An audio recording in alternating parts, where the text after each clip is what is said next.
नमस्कार दोस्तों, स्वागत आप सभी का एक बार फिर से।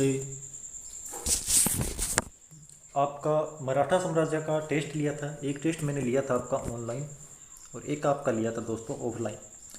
दोनों ही टेस्टों के अंदर काफ़ी शानदार प्रदर्शन दिया है आप सभी ने। काफ़ी लोगों ने उत्तर भी भेजे। तो इसमें आपका पहला प्रश्न था, किर्की की लड़ाई किस आंग्ल मराठा युद्ध के दौरान लड़ी गई थी। किर्की की लड़ाई लड़ी जाती है, यही ऑप्शन 4 है। प्रथम आंग्ल मराठा युद्ध या तीसरा आंग्ल मराठा युद्ध, इसके अंदर है दूसरा आंग्ल मराठा युद्ध या दूसरा आंग्ल सिख युद्ध। तो किर्की की लड़ाई तीसरे आंग्ल मराठा युद्ध के दौरान लड़ी जाती है। एक तीसरे आंग्ल मराठा युद्ध के दौरान आप ध्यान रखना, एक तो किर्की की लड़ाई है जो किर्की कैंप पर आग वगैरह लगा देते हैं और आपको बताया था पूरा सारा इसमें। एक इसमें आप ध्यान रखना अंटी की लड़ाई है। मेरे को ये मोस्ट लग रही है अंटी की लड़ाई। आगे वाले एग्ज़ाम में लगभग देख लेना, हिस्ट्री से संबंधित पीजीटी का कोई एग्ज़ाम है तो उसके अंदर यदि मराठा से संबंधित कोई प्रश्न आता है तो अंटी की लड़ाई का अभी तक कोई प्रश्न नहीं पूछा गया है और अंटी का लड़ाई का प्रश्न पूछा जाएगा। पहले किर्की की लड़ाई का प्रश्न नहीं आया था, तो पिछली जो फर्स्ट ग्रेड हुई थी उसके अंदर किर्की की लड़ाई का प्रश्न आया और इस बार मुझे ये मोस्ट लग रहा है अंटी की लड़ाई का। प्रश्न नंबर 2, पानीपत के तीसरे युद्ध में, पानीपत के तीसरे युद्ध के बारे में कौन सा कथन गलत है। गलत कथन की पहचान करनी है। पहला कथन है, सदाशिवराव और विश्वासराव ने मराठों का नेतृत्व किया। बिल्कुल सही रूप से है, दोनों ही हैं और दोनों ने किया था इसका नेतृत्व मराठों का। दूसरा है, मराठों ने छापामार प्रणाली छोड़कर मैदानी युद्ध लड़ा जो उनके लिए एक तरह से घातक साबित हुआ। ये भी पूरी तरह से ये लाइन सही है। तीसरी पंक्ति इसने बोली है कि इब्राहिम खां गाजी अहमद शाह अब्दाली का मुख्य तोपची था। तो जो इब्राहिम खां गाजी है ये इब्राहिम खां अहमद शाह अब्दाली का मुख्य तोपची नहीं था। इब्राहिम खां गाजी मराठों का मुख्य तोपची था। मराठा इसको मुख्य तोपची के रूप में प्रयोग कर रहे थे और रोहिला सरदारों ने मराठों का साथ दिया। ये भी पूरी तरह से गलत है। मैंने आपको बताया था रोहिला सरदार जो थे वो किसकी तरफ थे, अहमद शाह अब्दाली की तरफ। तो इसके अंदर आपका तीसरा और चौथा जो कथन है वो पूरी तरह से गलत है, तो ये आपका ऑप्शन सही रहेगा। इसके बाद में आपको प्रश्न नंबर 3 था और इसमें आपको सुमेलित करने थे। पेशवा की संधि, इधर लिखा हुआ पेशवा, होलकर, ये भोंसले और सिंधिया, बेसिन राजघाट का और देवगांव और सुरजी अर्जुन गांव, इस तरह से ये सिंधियाँ थी। आपको सुमेलित करना था। तो सह से सह मैंने आपको मिलवाया था। सिंधिया से संधि होती है सुरजी अर्जुन गांव की संधि। ये दूसरे आंग्ल मराठा युद्ध के दौरान होती है और ये भी दूसरे आंग्ल मराठा के दौरान पेशवा जाता है अंग्रेजों के पास भागा भागा और बेसिन की संधि कर लेता है। तो पेशवा किसके साथ संधि करता है, बेसिन से। भोंसले ने देवगांव की संधि की और होलकर ने राजपुर घाट की संधि की। पूरी तरह से ये सही है, आपका सुमेलित है। प्रश्न नंबर 4, किस पेशवा ने जंजीरा के सीधियों के विरुद्ध लंबा अभियान आरंभ किया था। तो किस पेशवा के काल में, बाजीराव प्रथम के काल में। प्रश्न नंबर 5, बाजीराव की सबसे बड़ी विफलता क्या थी।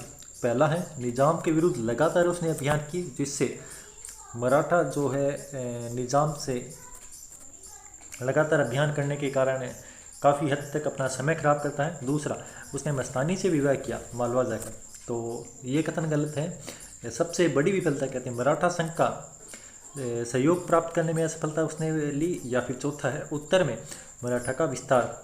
तो इसकी जो सबसे बड़ी विफलता रही थी ये है तीसरी। इसने मराठा संघ का जो सहयोग है वो लगभग प्राप्त नहीं किया था। मराठा संघ के अंदर पहले क्या था दोस्तों, होलकर वगैरह, ये सारे सिंधिया वगैरह सभी ये एक ही छत्रपति के नेतृत्व में राजपाट को संभालते थे। लेकिन बाजीराव प्रथम के काल में होलकर, सिंधिया, ये सारे क्या होते हैं, गायकवाड़ युग, सारे अलग अलग क्षेत्रों में चले जाते हैं और अलग अलग रूप से अपने स्वतंत्र राज्यों की स्थापना करते हैं। तो जो तीसरा कथन है ये पूरी तरह से इसकी विफलता का प्रमुख कारण माना। उत्तर में इसने मराठों का वर्चस्व स्थापित किया, पूरी तरह से सही है। ये कोई विफलता नहीं, इसकी मस्तानी से विवाह किया था तो इसके कोई भी इस पर प्रभाव नहीं पड़ा था राजनीतिक जीवन पर। और सेनापति के रूप में निजाम के विरुद्ध लगातार अभियान किए तो निजाम को लगातार इसने दबा कर रखा था। ये भी एक तरफ से इसकी सफलता ही थी, असफलता नहीं थी। प्रश्न नंबर 6, हमें तने पर प्रहार करना चाहिए शाखाएं तो स्वतः ही गिर जाएगी। ये कथन किसका है और किसके बारे में कहा गया है? तो ये कथन है बाजीराव प्रथम का। और किसके बारे में कहा गया? तो ये कथन मराठों के बारे में कहा गया, सॉरी मुगलों के बारे में दोस्तों ये कथन कहा गया है। मुगलों के बारे में ये कथन इन्होंने कहा। प्रश्न नंबर 7, हिंदुस्तान का विस्तार कटक से अटक तक। हिंदुस्तान का विस्तार कटक से अटक तक का प्रस्ताव किस पेशवा ने प्रस्तुत किया? तो हिंदुस्तान का विस्तार कटक से अटक तक जो प्रस्ताव प्रस्तुत किया था वो आपका था बालाजी बाजीराव पहला हो जाएगा ए, जो बालाजी सेकंड के नाम से जाना जाता है। यदि आपसे पूछे कटक से अटक तक तो इसमें बालाजी बाजीराव आएगा। और यदि पूछे कि किस पेशवा के काल में सर्वाधिक विस्तार हुआ, ये प्रश्न इस तरह से भी आपसे पूछा जा सकता है कि सर्वाधिक विस्तार किस पेशवा के काल में हुआ, तो भी आपका बालाजी द्वितीय या बालाजी बाजीराव सही रहेगा। प्रश्न नंबर 8, 1739 के अंदर मराठों ने सालसेट और बेसिन जीता। मुख्य रूप से 1739 जाना जाता है नादिर शाह के आक्रमण के लिए। नादिर शाह ने जब दिल्ली पर आक्रमण किया था उस समय मराठा पेशवा कौन था, काफ़ी बार प्रश्न पूछा जाता है। तो जब 1739 में आक्रमण किया था तो मराठों का पेशवा बाजीराव प्रथम था।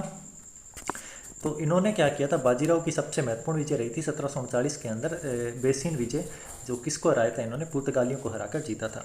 प्रश्न नंबर 9, दक्षिण के सूबों में चौथ और सरदेश मुखी का अधिकार किसने प्राप्त किया, बालाजी प्रथम या बाजीराव प्रथम? तो बताइए दोस्तों क्या रहेगा इसका उत्तर। एक संधि होती है जिसको टेम्पल ने मराठों का मेघना काटा कहा था, और इस संधि के तहत मुगल मराठा संधि के तहत बालाजी प्रथम ने चौथ और सरदेश मुखी का अधिकार दक्षिण के सूबों से प्राप्त कर लिया था। प्रश्न नंबर 10, रफीउल जात को यहाँ पर गद्दी पर बैठाया था और सारा आपको बता रखा है। और यदि आपने अभी तक वीडियो नहीं देखे हैं जो मैंने आपको कराया 5 पार्ट के अंदर पूरा मराठा कराया है, और लगभग उनसे पेपर में आपके कन्फर्म पर्सन पड़ेगा दोस्तों। आप यदि पीजीटी का पेपर दे रहे हो, दिल्ली पीजीटी की कोई तैयारी कर रहा है, तो उन 5 को आप ज़रूर देखें, आपके लिए बहुत फ़ायदेमंद साबित होने वाला है। उसके बाद में मैं आपके जो जितने भी एग्ज़ाम हैं वो सारे प्रश्न इसके अंदर अपलोड कर रहा हूँ, तो ये सारी वीडियो आप पूरे ध्यान से देखिए मन लगाकर। प्रश्न नंबर 10, शिवाजी व बाजीराव दोनों के अंदर एक उभयनिष्ठ विशेषता थी जिसने युद्धों में सफलता सुनिश्चित करवाई थी। हिंदूपद पातशाही दोनों ने ही ग्रहण किया था और छापामार प्रणाली दोनों ही ने ग्रहण कर लिया। अब इन दोनों में से आपको एक ऑप्शन का चयन करना है दोस्तों, छापामार प्रणाली या फिर हिंदूपद पातशाही। तो इसमें ये लिखा है, इसमें थोड़ा सा ध्यान से पढ़िए, युद्धों में सफलता किस कारण से सफलता सुनिश्चित की थी, तो छापामार प्रणाली से दोनों ने युद्धों में सफलता अर्जित की थी। तो धन्यवाद दोस्तों, ये थोड़े 10% थे, ज़्यादा टेस्ट बड़ा नहीं बना पाया क्योंकि यहाँ का मौसम काफ़ी जो है ख़राब है। और समय समय पर आपको मैं टॉपिक बताता रहूँगा और प्रश्न में देता रहूँगा। बने रहिए हमारे चैनल के साथ और लाइक और सब्सक्राइब कर दीजिए। धन्यवाद दोस्तों।